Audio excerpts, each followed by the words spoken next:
അഞ്ചാമത്തെ ലെസണിൽ നമ്മൾ പഠിക്കുന്നത് ഫോർഗെറ്റിംഗ് ആൻഡ് മെമ്മറിയാണ്.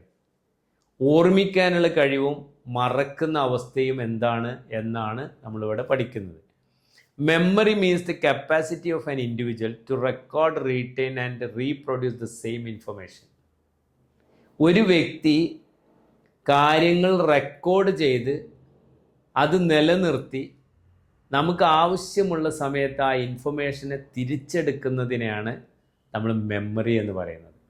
അപ്പോൾ 3 പ്രോസസ്സാണ് അവിടെ നടക്കുന്നത്. ഒന്ന് റെക്കോർഡ് ചെയ്യുന്നു, രണ്ടത് റീറ്റെയിൻ ചെയ്യുന്നു, അവിടെ നിലനിർത്തുന്നു, സ്റ്റോർ ചെയ്യുന്നു, ദെൻ റീപ്രൊഡ്യൂസ്, ആവശ്യമുള്ള സമയത്ത് ആ ഇൻഫർമേഷനെ പുറത്തേക്ക് കൊണ്ടുവരുന്നു. So 3 R's play key role in memory. നമ്മൾ മെമ്മറി എന്താണെന്ന് ചോദിച്ചാൽ നമുക്ക് ഒരു വ്യക്തിയുടെ കാര്യങ്ങൾ റെക്കോർഡ് ചെയ്യാനും അത് അവിടെ നിലനിർത്താനും ആവശ്യമുള്ള സമയത്ത് തിരിച്ചെടുക്കാനുമുള്ള കഴിവിനെ ആണ് ശരിക്ക് മെമ്മറി അല്ലെങ്കിൽ ഓർമ്മശക്തി എന്ന് പറയുന്നത്. മെമ്മറിക്ക് 3 സ്റ്റേജസ് ഉണ്ട്. ഓർമ്മിക്കുക എന്ന പ്രോസസ്സിന് 3 ഘട്ടങ്ങളുണ്ട്. 1 sensory memory, 2 short time memory, 3 long time memory. Sensory memory SM, short time memory STM, long time memory LTM. എങ്ങനെയാണ് ഇതിൻ്റെ പ്രക്രിയ എന്ന് നമുക്കൊന്ന് നോക്കാം. The stimuli we receive are momentarily retained in sensory memory. നമ്മളൊരു കാര്യം കാണുകയോ കേൾക്കുകയോ ചിന്തിക്കുകയോ ഫീൽ ചെയ്യുകയോ ചെയ്യുന്നത് അത് ആദ്യം കുറച്ച് സമയം നിൽക്കുന്നത് സെൻസറി മെമ്മറിയിലാണ്, SMലാണ്. അതെങ്ങനെയാണ് സ്റ്റോർ ചെയ്യുന്നത്? Images R stored as iconic memory and the auditory memory R stored as echoic memory. അതായത് ഇമേജസ്, രൂപങ്ങൾ ഐക്കോണിക് മെമ്മറി ആയിട്ടും ശബ്ദങ്ങൾ എക്കോയിക് മെമ്മറി ആയിട്ടുമാണ് സ്റ്റോർ ചെയ്യുന്നത്.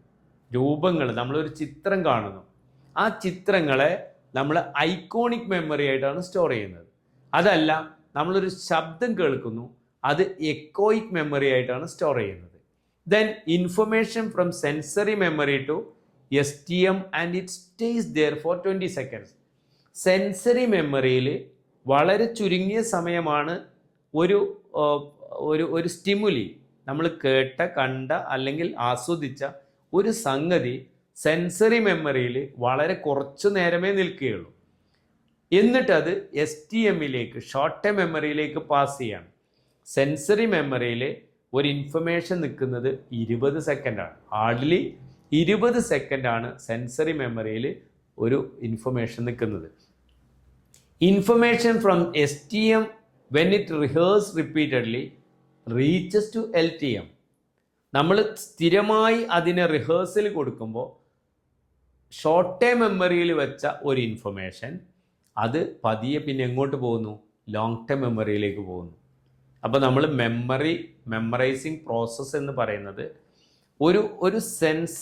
ഒരു സ്റ്റിമുലി അല്ലെങ്കിൽ ഒരു ഇൻഫർമേഷൻ നമ്മൾ കേൾക്കുകയോ കാണുകയോ അനുഭവിക്കുകയോ ചെയ്താൽ 3 തലങ്ങളിലൂടെ പോകുന്നുണ്ട്. സെൻസറി മെമ്മറിയിൽ കുറച്ച് മൊമെൻ്ററിലി അവിടെ സ്റ്റോർ ചെയ്യുന്നു. അത് കഴിഞ്ഞാൽ STM, ഷോർട്ട് ടൈം മെമ്മറിയിലേക്ക് പോകുന്നു. അവിടെ നിന്ന് പിന്നെ അത് ലോങ് ടൈം മെമ്മറിയിലേക്ക് പോകുന്നു. മെമ്മറിയിൽ സ്റ്റോർ ചെയ്യുന്നത് നമ്മൾ ഇമേജസ് ആണ് സ്റ്റോർ ചെയ്യുന്നതെങ്കിൽ, ചിത്രങ്ങളോ രൂപങ്ങളോ ആണ് സ്റ്റോർ ചെയ്യുന്നതെങ്കിൽ അത് ഐക്കോണിക് ആയിട്ട് രൂപപ്പെടുന്നു, ഐക്കോണിക് മെമ്മറി ആയിട്ട് സ്റ്റോർ ചെയ്യുന്നു. എന്നാൽ നമ്മൾ ശബ്ദമാണ് നമ്മൾ സ്റ്റോർ ചെയ്യുന്നതെങ്കിൽ അത് എക്കോയിക് മെമ്മറി ആയിട്ട് സ്റ്റോർ ചെയ്യുന്നു. സെൻസറി മെമ്മറിയിൽ നിന്ന് 20 സെക്കൻഡ് കഴിഞ്ഞാൽ ആ ഇൻഫർമേഷൻ ഷോർട്ട് ടൈം മെമ്മറിയിലേക്ക് പോവുകയും ഷോർട്ട് ടൈം മെമ്മറിയിൽ നിന്ന് അത് പിന്നീട് ലോങ് ടൈം മെമ്മറിയിലേക്ക് പോവുകയും ചെയ്യുന്നു. This is the process. Then എന്താണ് ഈ encoding? Encoding is getting information into the brain. Storage is the retaining and retrieval refers to getting back. Encoding അതേപോലെ സ്റ്റോറേജ്. എൻകോഡിങ് എന്ന് പറയുന്നത് ഇൻഫർമേഷൻ ബ്രെയിനിലേക്ക് പോവുക എന്നതാണ്. എന്നാൽ സ്റ്റോറേജ് എന്ന് പറയുന്നത് അത് ആവശ്യമുള്ള സമയത്ത് തിരിച്ചെടുക്കാൻ ഉതകുന്ന രീതിയിൽ അതെവിടെ സ്റ്റോർ ചെയ്യുന്നു എന്നുള്ളതാണ്. അപ്പോൾ receiving the memory, encoding the memory, retrieving, storage and retrieval, retaining and retrieval. അപ്പോൾ ഈ ഇത്രയും പ്രോസസ്സ് മെമ്മറൈസിങ്ങിൽ നടക്കുന്നുണ്ട്. ഇനി എന്താണ് അപ്പോൾ നമ്മൾ മെമ്മറി എന്താണെന്ന് മനസ്സിലാക്കി. മെമ്മറി എന്ന് പറയുന്നത് നമ്മൾ 3 തരത്തിൽ സെൻസറി മെമ്മറിയിൽ വരുന്നു. സെൻസറി മെമ്മറിയിൽ നിന്ന് ഷോർട്ട് ടൈം മെമ്മറിയിൽ വരുന്നു. ഷോർട്ട് ടൈം മെമ്മറിയിൽ നിന്ന് ലോങ് ടൈം മെമ്മറിയിൽ വരുന്നു. മെമ്മറി എന്ന് പറയുന്നത് ഒരു വ്യക്തിയുടെ റെക്കോർഡ് ചെയ്യാനും റീറ്റെയിൻ ചെയ്യാനും അത് റീപ്രൊഡ്യൂസ് ചെയ്യാനും ഉള്ള കഴിവിനെയാണ് പറയുന്നത്. സെൻസറി മെമ്മറിയിൽ 20 സെക്കൻഡ് എടുത്താൽ അത് പിന്നെ ഇമേജസ് ആണെങ്കിൽ ഐക്കോണിക് മെമ്മറി ആയിട്ടും, നേരെ വെച്ച് ഓഡിറ്ററി ശബ്ദമാണെങ്കിൽ അത് എക്കോയിക് മെമ്മറി ആയിട്ട് സ്റ്റോർ ചെയ്യുന്നു. സെൻസറി മെമ്മറിയിൽ നിന്ന് 20 സെക്കൻഡ് കഴിയുമ്പോഴേക്ക് സെയിം ഇൻഫർമേഷൻ ഷോർട്ട് ടൈം മെമ്മറിയിലേക്ക് പോകുന്നു. ഷോർട്ട് ടൈം മെമ്മറിയിൽ നിന്ന് ആ ഇൻഫർമേഷൻ ലോങ് ടൈം മെമ്മറിയിലേക്ക് പോകുന്നു എന്നാണ് നമ്മൾ മനസ്സിലാക്കിയത്. ഇനി എൻകോഡിംഗ് എന്ന് പറയുന്നത് ഇൻഫർമേഷൻ ബ്രെയിനിലേക്ക് പോവുകയും അവിടെ സ്റ്റോറേജ് ചെയ്ത് അത് ആവശ്യമുള്ള സമയത്ത് തിരിച്ചെടുക്കാൻ കഴിയുന്ന രീതിയിൽ സ്റ്റോർ ചെയ്യുന്നു എന്നതാണ്. ഇനി എന്താണ് forgetting? Forgetting occurs due to the failure in encoding and storage process. Forgetting, മറവി എന്ന് സംഭവിക്കുന്നത്, മറവി എന്ന ഒരു അവസ്ഥ സംഭവിക്കുന്നത് എൻകോഡ് ചെയ്യാനും, അതായത് ബ്രെയിനിലേക്ക് ഇൻഫർമേഷൻ പോകാനും അവിടെ അത് സ്റ്റോർ ചെയ്യാനുള്ള ആ ഒരു പ്രോസസ്സിൽ തടസ്സം വരുന്നതിനെയാണ്, അപ്പോഴാണ് നമുക്ക് എന്തുണ്ടാവുന്നത്, മറവി എന്ന് പറയുന്നത്. അതായത് നമ്മൾ ഒരു ഇൻഫർമേഷൻ നമ്മളത് എടുത്ത് അത് സ്റ്റോർ ചെയ്യേണ്ട രീതിയിൽ സ്റ്റോർ ചെയ്യാതിരിക്കാൻ ഇരുന്നാലോ, അല്ലെങ്കിൽ അത് എൻകോഡ് ചെയ്യേണ്ട ബ്രെയിനിലേക്ക് പോകേണ്ട രീതിയിൽ പോകാതിരിക്കുകയോ ചെയ്യുമ്പോഴാണ് മറവി സംഭവിക്കുന്നത്. Forgetting occurs decay of memory trace, problems with interference materials, breakdown in the retrieval process, emotional and motivational conditions, and organic factors. മറവി സംഭവിക്കുന്നത് മെമ്മറി ട്രേസിനുള്ള എന്തെങ്കിലും നാശം. അതായത് മെമ്മറി ട്രേസ് എന്ന് പറയുമ്പോൾ നമ്മൾ ട്രേസ് ചെയ്യുന്ന സാധനങ്ങൾ ട്രേസ് ചെയ്യുന്നു, കേട്ടിട്ടോ കണ്ടിട്ടോ അല്ലെങ്കിൽ ഫീൽ ചെയ്തിട്ടോ ഒക്കെ നമ്മൾ എടുക്കുന്ന ആ ട്രേസിങ്ങിൽ എന്തെങ്കിലും ബുദ്ധിമുട്ട് വരിക, നമ്മൾ കേൾക്കേണ്ട രീതിയിൽ കേൾക്കാതിരിക്കുക, കാണേണ്ട രീതിയിൽ കാണാതിരിക്കുക, അനുഭവിക്കേണ്ട രീതിയിൽ അനുഭവിക്കാതിരിക്കുന്നതാണോ, അല്ലെങ്കിൽ പ്രോബ്ലംസ് വിത്ത് ഇന്റർഫറിങ് മെറ്റീരിയൽസ്, നമ്മൾ ആ സമയത്ത് ഇത് ബ്രെയിനിലേക്ക് പോകുന്ന സമയത്ത് എന്തെങ്കിലും മറ്റു കാര്യങ്ങൾ, ഐറോണിക് പ്രോസസ്സ് എന്നൊക്കെ പറയും. The more you want to concentrate somewhere, the more you will be distracted with which something gives you pleasure. ഇപ്പം എനിക്ക് ഗെയിം അഡിക്റ്റാണ് ഞാൻ എവിടെയെങ്കിലും ഏകാഗ്രത കൊടുത്ത് പഠിക്കണം എന്ന് ആഗ്രഹിക്കുമ്പോൾ ഈ ഗെയിമിലെ ഭാഗങ്ങൾ എൻ്റെ മനസ്സിലേക്ക് കയറി വരുമ്പോൾ അത് അവിടെ ഒരു തടസ്സം ഉണ്ടാക്കുന്നത്. ആ തടസ്സം കാരണം എൻ്റെ ഈ പ്രോബ്ലം ഇൻ്റർഫിയറിങ്, അതായത് എൻകോഡിങ് പ്രോസസ്സിന് തടസ്സം ഉണ്ടാക്കുന്നത് കാരണമാവാം. അതല്ലെങ്കിലോ break down in retrieval process, ഞാനത് തിരിച്ചെടുക്കേണ്ട ഘട്ടത്തിൽ നന്നായിട്ട് ഞാൻ പഠിച്ചു, സ്റ്റോർ ചെയ്യേണ്ട രീതിയിൽ സ്റ്റോർ ചെയ്തു, പക്ഷേ എനിക്ക് തിരിച്ചെടുക്കേണ്ട ഘട്ടത്തിൽ എനിക്ക് എന്തെങ്കിലും അസുഖം വരികയോ അല്ലെങ്കിൽ വേറെ എന്തെങ്കിലുമൊക്കെ വരുമ്പോൾ വേറെ എവിടെയെങ്കിലും കൂടുതൽ അറ്റൻഷൻ കൊടുക്കേണ്ടി വരികയോ ചെയ്യുമ്പോൾ ചില ഘട്ടങ്ങളിൽ നമുക്ക് റിട്രീവൽ ബുദ്ധിമുട്ടായി എന്ന് വരാം. Then emotional and motivational conditions, എൻ്റെ വൈകാരികമായ ചില ഇഷ്യൂസ്, കാരണം എനിക്ക് ഭയങ്കര സ്ട്രെസ്സ് വന്നു, സ്വാഭാവികമായിട്ടും എനിക്കവിടെ ഞാൻ ഓർത്തു വെക്കേണ്ട കാര്യങ്ങൾ മറക്കാനും, സ്ട്രെസ്സ് വരുമ്പോൾ സ്വാഭാവികമായിട്ടും ഉറക്കം നഷ്ടപ്പെടുമ്പോൾ മെമ്മറൈസിങ് കപ്പാസിറ്റി നഷ്ടപ്പെടും.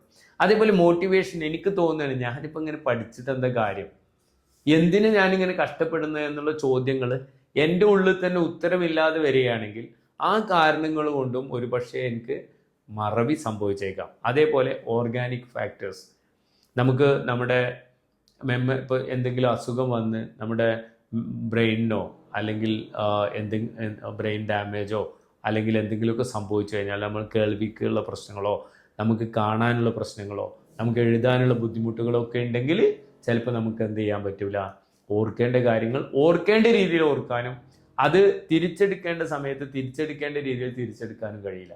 അപ്പം മറവി സംഭവിക്കുന്നത് സ്റ്റോറേജ് പ്രോസസ്സിലോ എൻകോഡിംഗ് പ്രോസസ്സിലോ സംഭവിക്കുന്ന ചില പാളിച്ചകളിലാണ്.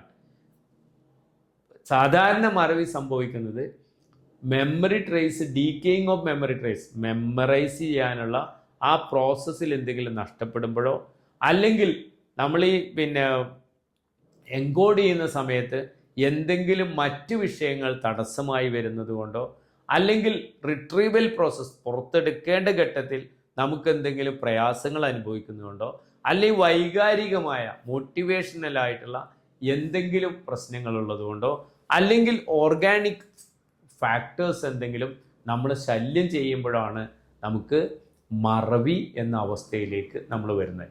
അപ്പം മറവി എന്താണ്, ഓർമ്മ എന്താണെന്ന് നമ്മൾ പഠിച്ചു.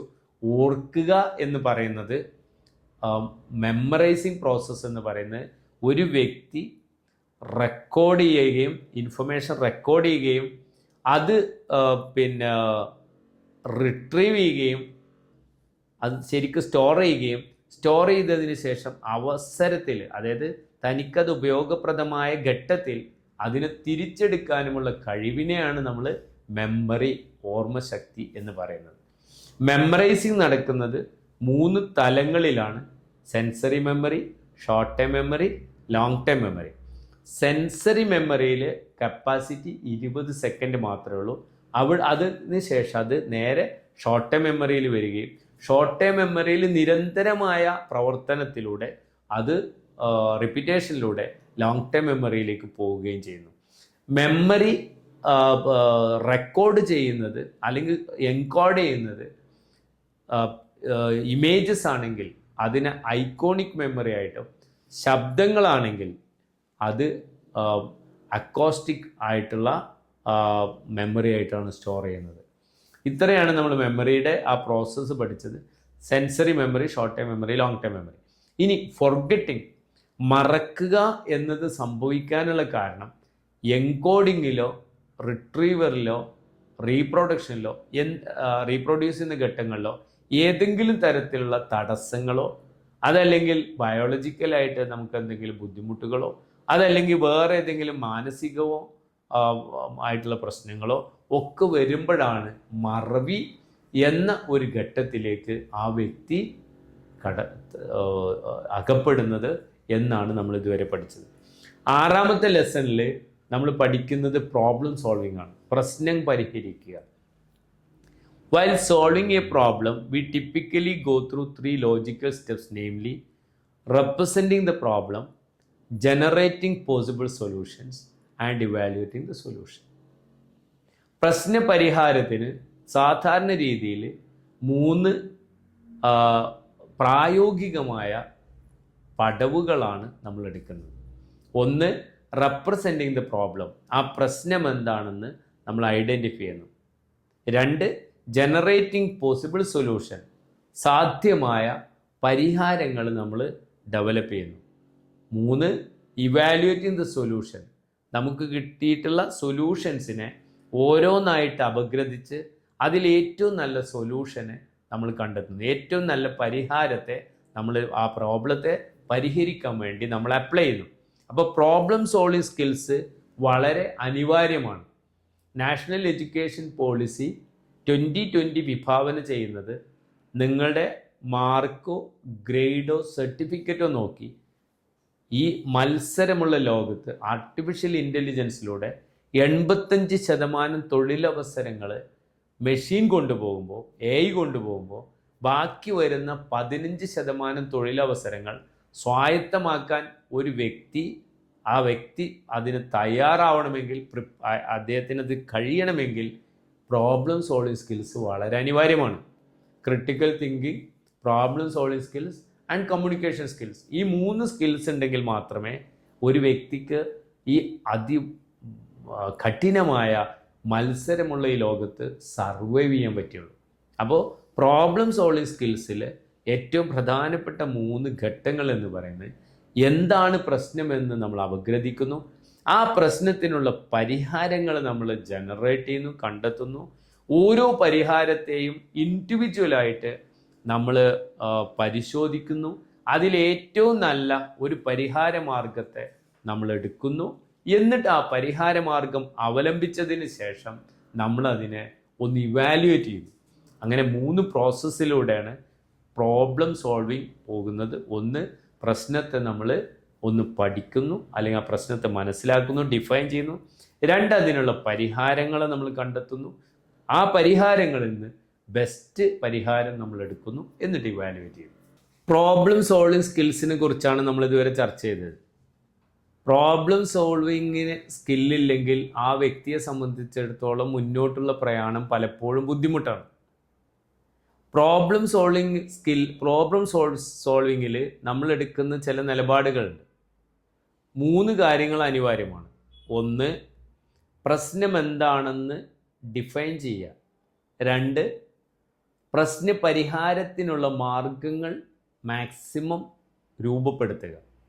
3, ഓരോ മാർഗങ്ങളും കീനായിട്ട് ഒബ്സർവ് ചെയ്തതിന് ശേഷം അതിലേറ്റവും അനുയോജ്യമായ ഒരു പ്രശ്ന പരിഹാരം എടുക്കുകയും അതിലൂടെ അത് അപ്ലൈ ചെയ്തതിന് ശേഷം ഇവാലുവേറ്റ് ചെയ്യുകയും ചെയ്യുക. ഇങ്ങനെയാണ് നമ്മൾ പ്രശ്നങ്ങളെ പരിഹരിക്കേണ്ടത്. ഇനി പ്രോബ്ലം സോൾവിങ്ങിൽ നമ്മൾ ചില സ്ട്രാറ്റജീസ് അവലംബിക്കാറുണ്ട്. ചില തന്ത്രങ്ങൾ പ്രശ്ന പരിഹാരത്തിന് നമ്മൾ ഉപയോഗിക്കാറുണ്ട്. ഏതൊക്കെയാണ് ആ തന്ത്രങ്ങൾ? 1, ട്രയൽ ആൻഡ് എററാണ്. 2, testing hypothesis systematically. 3, use of algorithms. 4, heuristics. അപ്പോൾ trial and error, testing hypothesis systematically, use of algorithms and heuristics. ഓരോന്നായിട്ട് നമുക്ക് ഡിസ്കസ് ചെയ്യാം. എന്താണ് ഈ ട്രയൽ ആൻഡ് എറർ മെത്തേഡ്? നിങ്ങളുടെ റൂംമേറ്റ് ഹോസ്റ്റലിൽ പോയപ്പോൾ അവൻ നിങ്ങളോട് പറയാണ്, റൂമിൽ ആരോ നിന്നെ കാണാൻ വന്നിട്ടുണ്ടായിരുന്നു. അപ്പം നിങ്ങൾ അയാളുടെ പ്രായം, അദ്ദേഹത്തിൻ്റെ വേഷം, അദ്ദേഹത്തിൻ്റെ രൂപം, സംസാര ശൈലി, ഇതൊക്കെ ഒന്ന് നോക്കും. എന്നിട്ട് നിങ്ങൾ എന്ത് ചെയ്യും? നിങ്ങളുടെ സുഹൃത്തുക്കളെ വിളിച്ച് ചോദിക്കും, നീ റൂമിലേക്ക് വന്നിട്ടുണ്ടായിരുന്നോ? നീയാണോ എന്നെക്കുറിച്ച് അന്വേഷിച്ചത്? എൻ്റെ റൂംമേറ്റിന് എന്നോട് പേരും കാര്യമൊന്നും ചോദിക്കാത്തത് കൊണ്ട് അവൻ ചോദിച്ചു അല്ലെങ്കിൽ മറന്നുപോയി. അപ്പോൾ അതുകൊണ്ട് അറിയില്ല, ആരാണ് വന്നതെന്ന് അറിയില്ല. ഞാൻ തിരിച്ചു വന്നപ്പോൾ അവൻ ഇങ്ങനെ പറഞ്ഞിട്ടുണ്ടായിരുന്നു. അപ്പോൾ നമ്മൾ ഈ നിലപാടാണ് ട്രയൽ ആൻഡ് എറർ സ്ട്രാറ്റജി. ഈ സ്ട്രാറ്റജിയാണ് നമ്മൾ ട്രയൽ ആൻഡ് എറർ സ്ട്രാറ്റജി എന്ന് പറയുന്നത്. റൂമിലേക്ക് ഒരാൾ വരുന്നു, നിങ്ങൾ വന്നതിന് ശേഷം അദ്ദേഹത്തെക്കുറിച്ച് ചെറിയൊരു വിവരണം തരുന്നു. ആ വിവരണത്തിനെ ബേസ് ചെയ്തുകൊണ്ട് നിങ്ങളുടെ അറിവിലുള്ള നിങ്ങളുടെ ഫ്രണ്ട്സിനെയൊക്കെ വിളിച്ച് അവരിൽ ആരെങ്കിലും ആണോ എന്ന് ഉറപ്പുവരുത്താൻ ശ്രമിക്കുന്നതാണ് ഒരു സ്ട്രാറ്റജി. അപ്പോൾ നമുക്കൊരു പ്രശ്നം വന്നു കഴിഞ്ഞാൽ നമ്മൾ ആ പ്രശ്നത്തെ ഒരു ട്രയലിൽ നമ്മുടേതായ ഒരു ട്രയൽ, ചില പ്രശ്നങ്ങൾക്ക് വേണ്ടിയിട്ട് ഒരു ട്രയൽ പരിഹാരമൊക്കെ നമ്മൾ നോക്കാൻ ശ്രമിക്കുന്നു. അതിനെയാണ് നമ്മൾ ട്രയൽ ആൻഡ് എറർ. അപ്പോൾ ട്രയൽ നടത്തുമ്പോൾ ചിലപ്പോൾ വീണ്ടും ചില തെറ്റുകളൊക്കെ വന്നു എന്ന് വരാം. രണ്ടാമത്തേതോ, you will look who you talk about business possibility to meet U.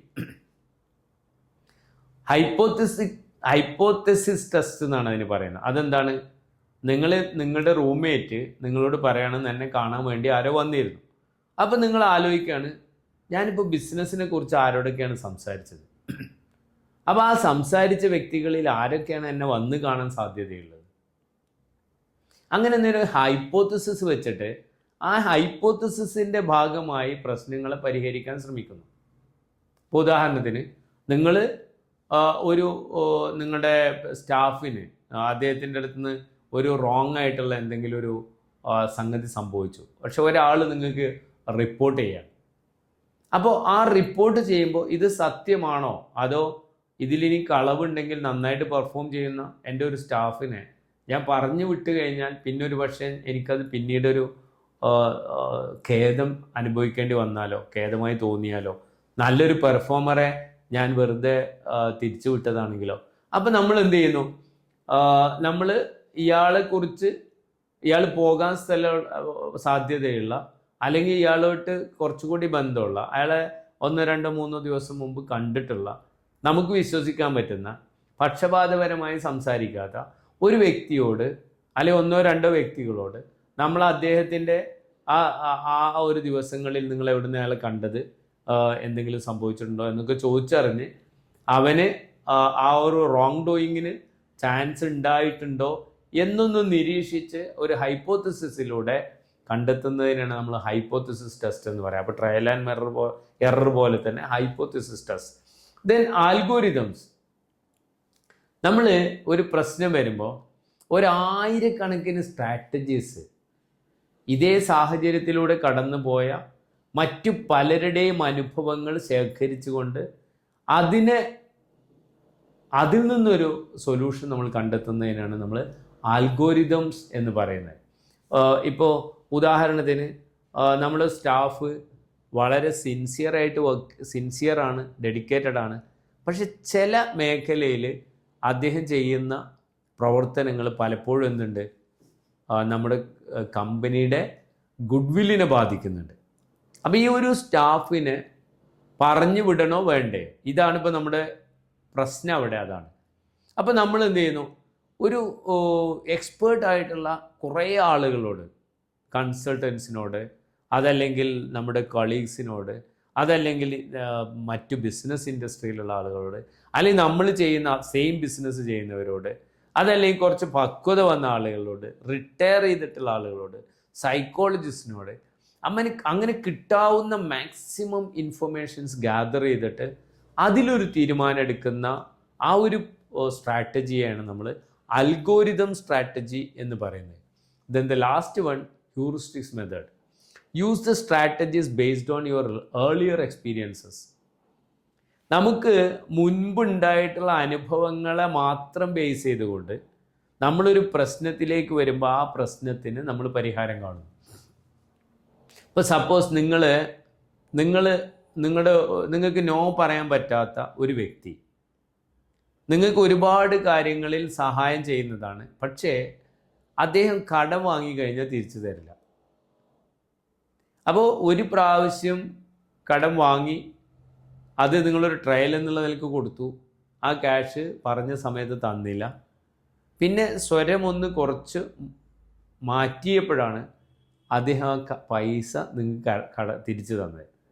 അപ്പോൾ ഇതേപോലെ ഇനിയൊരു സാഹചര്യം, ഇതേപോലെ വേറൊരു സുഹൃത്ത് നിങ്ങൾക്ക് വളരെ വേണ്ടപ്പെട്ടവനാണ്, പക്ഷേ അദ്ദേഹം ചില ആളുകളോടൊക്കെ ക്യാഷ് കടം വാങ്ങിയാൽ സമയത്ത് തിരിച്ചു കൊടുക്കാതിരിക്കുകയും പിന്നെ ക്യാഷ് തിരിച്ചു ചോദിക്കുമ്പോൾ അവരോട് പിണങ്ങുകയും ചെയ്യുന്നൊരു സ്വഭാവം അദ്ദേഹത്തിനുണ്ട് എന്ന് നിങ്ങൾ അറിയാണ്.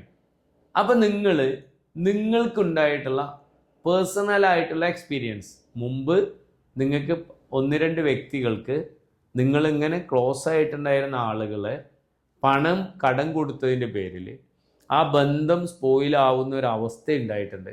അപ്പോൾ അതുകൊണ്ട് നിങ്ങൾ എന്ത് ചെയ്യുന്നു, ഇനി ഈ ആളോട് സ്വീറ്റായിട്ട് നോ പറയുന്നു.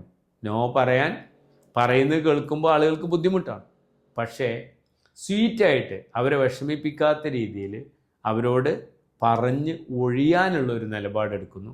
അങ്ങനെ ആ പ്രശ്നത്തെ നിങ്ങൾ പരിഹരിക്കുന്നു.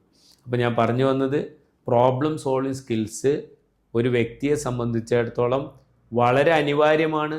പ്രോബ്ലം സോൾവിങ് സ്കിൽസ് ഇല്ലെങ്കിൽ 21ാം നൂറ്റാണ്ടിൽ എത്ര വിദ്യാസമ്പന്നനായാലും അദ്ദേഹത്തിൻ്റെ ജോലിയിലോ അദ്ദേഹത്തിൻ്റെ ബിസിനസ്സിലോ അദ്ദേഹത്തിൻ്റെ ഫാമിലിയിലോ നല്ല രീതിയിൽ മുന്നോട്ട് പോകാൻ കഴിയില്ല. പ്രശ്നങ്ങൾ മനുഷ്യൻ്റെ ജീവിതത്തിൽ, മനുഷ്യൻ മുന്നോട്ടുള്ള പ്രയാണത്തിൽ പ്രശ്നങ്ങൾ ഉണ്ടാവുക എന്നത് സ്വാഭാവികമാണ്. ആ പ്രശ്നങ്ങളെ പരിഹരിക്കാനുള്ള കഴിവ് നമുക്ക് നമ്മൾ സ്വായത്തമാക്കേണ്ടതുണ്ട്. Hope for the best, expect the worst, accept the outcome എന്നൊരു സ്ട്രാറ്റജിയിലേക്ക് എന്ത് പ്രശ്നങ്ങൾ വരുമ്പോഴും നല്ലതായി അത് ഭവിക്കണേ, നന്നാവട്ടെ എന്ന് പ്രാർത്ഥിക്കുകയും ഏറ്റവും മോശമായത് പ്രതീക്ഷിക്കുകയും ഏത് തരത്തിലുള്ള വെല്ലുവിളികൾ അല്ലെങ്കിൽ ആ ഒരു പരിഹാരം അല്ലെങ്കിൽ ആ ഒരു പ്രശ്നത്തിന് പരിഹാരം കണ്ടതിന് ശേഷം ഏത് തരത്തിലുള്ള പ്രതിസന്ധികൾ വന്നാലും അതിനെ സന്തോഷത്തോടെ സ്വീകരിക്കാനുള്ള ഒരു മാനസികാവസ്ഥയിലേക്ക് നമ്മൾ വരേണ്ടതുണ്ട്. അപ്പോൾ പ്രോബ്ലം സോൾവിങ് എന്ന് പറയുന്നതിൽ നമ്മൾ അപ്ലൈ ചെയ്യുന്നത് 3 തലങ്ങളാണ്. 1, പ്രോബ്ലം എന്താണെന്ന് നമ്മൾ പഠിക്കുന്നു. 2, ആ പ്രോബ്ലത്തിനുള്ള സൊല്യൂഷൻസ്, പലതരത്തിലുള്ള സൊല്യൂഷൻസ് നമ്മൾ കണ്ടെത്തുന്നു, ജനറേറ്റ് ചെയ്യുന്നു. 3, ഏറ്റവും നല്ല നമുക്ക് തോന്നുന്ന ആ സമയത്ത് തോന്നിയ ഒരു സൊല്യൂഷൻ അപ്ലൈ ചെയ്യുകയും അതിനെക്കുറിച്ച് പിന്നീട് വിലയിരുത്തുകയും ചെയ്യുന്നു. സൊല്യൂഷൻസ് പരിഹാരങ്ങൾ കണ്ടെത്തുമ്പോൾ, പ്രശ്ന പരിഹാരങ്ങൾ കണ്ടെത്തുമ്പോൾ അവിടെ നമ്മൾ സ്വാഭാവികമായിട്ട് അപ്ലൈ ചെയ്യുന്ന അല്ലെങ്കിൽ നടപ്പാക്കുന്ന ചില സ്ട്രാറ്റജീസ് ഉണ്ട്, ചില തന്ത്രങ്ങളുണ്ട്. ആ തന്ത്രങ്ങളിലൊന്ന് ട്രയൽ ആൻഡ് എറർ മെത്തേഡാണ്. ചെയ്തു നോക്കുന്നു, അതിൻ്റെ ഫലം എന്താണെന്ന് നോക്കുന്ന ആ ഒരു പരിപാടിയാണ് നമ്മൾ ട്രയൽ ആൻഡ് എറർ സ്ട്രാറ്റജി എന്ന് പറയുന്നത്. രണ്ടാമത്തേത് നമ്മൾ അൽഗോരിതംസ് യൂസ് ചെയ്യുന്നു. അതായത് നമ്മൾ ഒരുപാട് ഇത്തരത്തിലുള്ള സാഹചര്യങ്ങളിലൂടെ കടന്നുപോയ അനുഭവങ്ങളെ അപഗ്രഥിച്ചുകൊണ്ട് നമ്മളൊരു പരിഹാരം കാണുന്നു. മൂന്നാമത്തേത് ഹൈപ്പോത്തസിസ് ടെസ്റ്റാണ്. നിങ്ങൾ ഇതിനു മുമ്പ് ഇത്തരം ഒരു സാഹചര്യം വന്നപ്പോൾ, അല്ലെങ്കിൽ ഈ സാഹചര്യത്തിലേക്ക് ഞാൻ വരാനുണ്ടായ കാരണങ്ങളിലേക്ക് നിങ്ങളൊന്ന് ചിന്ത കൊണ്ടുപോകുന്നു. എന്നിട്ട് ആ പ്രശ്നം തുടക്കം എങ്ങനെയാണ്, അത് എങ്ങനെയൊക്കെയാണ് നമ്മൾ പരിഹാര നടപടികൾ വേണ്ടത് എന്നൊരു ഹൈപ്പോത്തസിസ്, ഒരു ഉദാഹരണം ഇതേപോലെയുള്ള അല്ലെങ്കിൽ മറ്റ് തലത്തിൽ മറ്റു മേഖലകളിൽ സംഭവിച്ച കുറച്ച് ഉദാഹരണങ്ങൾ എടുത്തിട്ട് ആ ഒരു ഉദാഹരണത്തിൻ്റെ ബേസ് ചെയ്തുകൊണ്ട് ഈ പ്രശ്നത്തിന് പരിഹാരം കാണാൻ പോകുന്നു. ദെൻ നാലാമത്തേത് ഹ്യൂറിസ്റ്റിക് മെത്തേഡ്. നമ്മൾ പ്രീവിയസ് ആയിട്ട് നമ്മുടെ തന്നെ അനുഭവങ്ങളിൽ നിന്ന് നമുക്ക് കിട്ടിയിട്ടുള്ള പാഠങ്ങളെ ഉൾക്കൊണ്ടുകൊണ്ട് ആ ഉൾക്കൊണ്ട പാഠം അപ്ലൈ ചെയ്തുകൊണ്ട് പ്രശ്നങ്ങൾക്ക് പരിഹാരം കാണാൻ ശ്രമിക്കുന്നു. ഇങ്ങനെ 4 പ്രശ്ന പരിഹാര പദ്ധതികളാണ് സ്വാഭാവികമായി സാധാരണയായി നമ്മൾ ഉപയോഗിക്കുന്നത്. അപ്പോൾ പ്രോബ്ലം സോൾവിങ് എന്താണെന്ന് പഠിച്ചു, പ്രോബ്ലം സോൾവിങ് സ്കിൽ എന്തിനാണെന്ന് പഠിച്ചു, പ്രോബ്ലം സോൾവിങ് സ്കില്ലിൽ നമ്മൾ ഉപയോഗിക്കുന്ന 4 മെത്തേഡ്സും അല്ലെങ്കിൽ 4 സ്ട്രാറ്റജീസും നമ്മൾ പഠിച്ചു. ഇനി ഡിസിഷൻ മേക്കിംഗ് ആണ്. തീരുമാനങ്ങൾ എടുക്കുക. തീരുമാനങ്ങൾ എടുക്കാനുള്ള കഴിവ് ഒരു വ്യക്തിക്ക് എപ്പോഴും അനിവാര്യമാണ്. To progress in life take a decision. ജീവിതത്തിൽ പുരോഗതി കൈവരിക്കണമെങ്കിൽ തീരുമാനങ്ങൾ നമ്മൾ എടുത്തേ മതിയാവും. ജീവിതത്തിൽ തീരുമാനങ്ങൾ എടുക്കാതിരിക്കുമ്പോൾ നമ്മുടെ വഴി നമ്മൾ തന്നെ മുടക്കുന്നു, നമ്മുടെ പുരോഗതിക്ക് നമ്മൾ തന്നെ തുരങ്കം വെക്കുന്നു എന്നൊരവസ്ഥയിലേക്ക് വരും. Decision making it is essential to progress in life. You need to take a decision. ജീവിതത്തിൽ പുരോഗതി കൈവരിക്കണമെങ്കിൽ നിങ്ങൾ തീരുമാനങ്ങൾ എടുത്തേ മതിയാവും. If you don't take a decision you are nowhere. നിങ്ങൾ ചില ഘട്ടങ്ങളിൽ തീരുമാനങ്ങൾ എടുത്തിട്ടില്ലെങ്കിൽ നിങ്ങൾ എവിടെയും അല്ല എന്നാണ് അതിൻ്റെ അർത്ഥം. People are afraid of taking decisions. ജനങ്ങൾ തീരുമാനങ്ങൾ എടുക്കാൻ ഭയപ്പെടുന്നു. എന്താണ് decision making? What is decision making? It is a course of action. ഇതൊരു നിരന്തരമായ പ്രവർത്തനമാണ്. To get a decide result. നമുക്കൊരു ഉദ്ദേശിച്ച ഫലപ്രാപ്തിയിലേക്കുള്ള യാത്രയാണ്. To attain the objective. നമ്മുടെ ലക്ഷ്യം പൂർത്തീകരിക്കാൻ. It is a judgement. അതൊരു ജഡ്ജ്മെൻ്റാണ്. ഒരു വിധി പ്രസ്താവിക്കലാണ്. അപ്പോൾ ഡിസിഷൻ മേക്കിങ്ങിൽ എന്താണെന്ന് ചോദിച്ചാൽ ഇത് നിരന്തരമായ പ്രവർത്തനങ്ങളുടെ ഒരു ശ്രേണിയാണ്. നമ്മൾ ഉദ്ദേശിച്ച ആഗ്രഹങ്ങളും ലക്ഷ്യങ്ങളും പൂർത്തീകരിക്കാനുള്ള പ്രവർത്തനമാണ്. ഇതൊരു വിധി പ്രസ്താവനമാണ്. അല്ലെങ്കിൽ ഡിസിഷൻ മേക്കിംഗ് എന്നത് ഒരു വിധി പ്രസ്താവനയാണ്. എപ്പോഴാണ് നമ്മൾ ഡിസിഷൻ എടുക്കേണ്ടത്? പ്രൊക്രാസ്റ്റിനേഷൻ. നമ്മൾ തീരുമാനങ്ങൾ എടുക്കുന്നത് മാറ്റിവെക്കുന്ന ആ പ്രവണത ഉണ്ടാകുമ്പോഴാണ് നമ്മൾ ഡിസിഷൻ എടുക്കേണ്ടത്. ജസ്റ്റിസ് ഡിലൈഡ് ജസ്റ്റിസ് ഡിനൈഡ് എന്നാണ്. നീതി വൈകിപ്പിക്കുമ്പോൾ നീതി നിരസിക്കുന്നു എന്നതാണ് അതിൻ്റെ അർത്ഥം. നീതി വൈകിപ്പിക്കുമ്പോൾ നീതിയെ നമ്മൾ നിരസിക്കുന്നു. Timely decision. സമയബന്ധിതമായ തീരുമാനങ്ങൾ അനിവാര്യമാണ്. എങ്ങനെയാണ് ഡിസിഷൻ മേക്കിംഗ്? എങ്ങനെയാണ്? ഒന്ന്, സിമ്പിൾ പ്രോസസ്സ്. 5 wife 1 husband. എന്തേ 5 വൈഫ്സ്?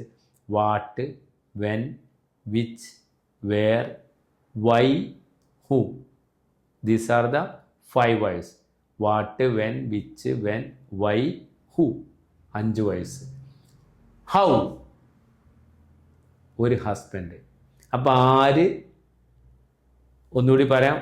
5 വൈഫ്സ് എന്ന് പറയുമ്പോൾ നമ്മളൊരു പ്രശ്നം, ഒരു തീരുമാനം എടുക്കേണ്ട ഘട്ടത്തിൽ സിമ്പിൾ പ്രോസസ്സ്, അതിൽ നമ്മൾ 5 വൈഫ്സും 1 ഹസ്ബൻഡും എന്ന് പറഞ്ഞു. എന്താണ് നമ്മുടെ തീരുമാനം? വെൻ എപ്പോഴാണ് ഈ തീരുമാനം എടുക്കേണ്ടത്, ഹൂ ആരൊക്കെയാണ് ഇതിൽ ഭാഗവാക്കായിട്ടുള്ളത് ഈ തീരുമാനം എടുക്കുന്നതിൽ, വേർ എവിടെയാണ് ഈ തീരുമാനം അപ്ലൈ ചെയ്യാൻ പോകുന്നത്, വിച്ച് ഏത് തീരുമാനമാണ് എടുക്കാൻ പോകുന്നത്, ദെൻ വൈ എന്തിനാണ് ഈ തീരുമാനം എടുക്കുന്നത്, ഹൗ എങ്ങനെയാണ് ഈ തീരുമാനം എടുക്കുന്നത്. This is simple process. 5 wives and 1 husband. രണ്ടാമത്തെ തിയറി എന്ന് പറയുന്നത് ഡാസെ മെത്തഡാണ്. ഡാസെ method define the problem, analyse the problem, search for alternative, act and evaluate. അപ്പോൾ ഡിസിഷൻ മേക്കിംഗ് വളരെ അനിവാര്യമാണ്. സമയബന്ധിതമായ തീരുമാനങ്ങൾ എടുക്കുകയും നല്ല തീരുമാനങ്ങൾ എടുക്കുകയും ഒരു മനുഷ്യൻ്റെ ജീവിതത്തിലെ പ്രോഗ്രസീവായിട്ടുള്ള പ്രോസസ്സാണ്.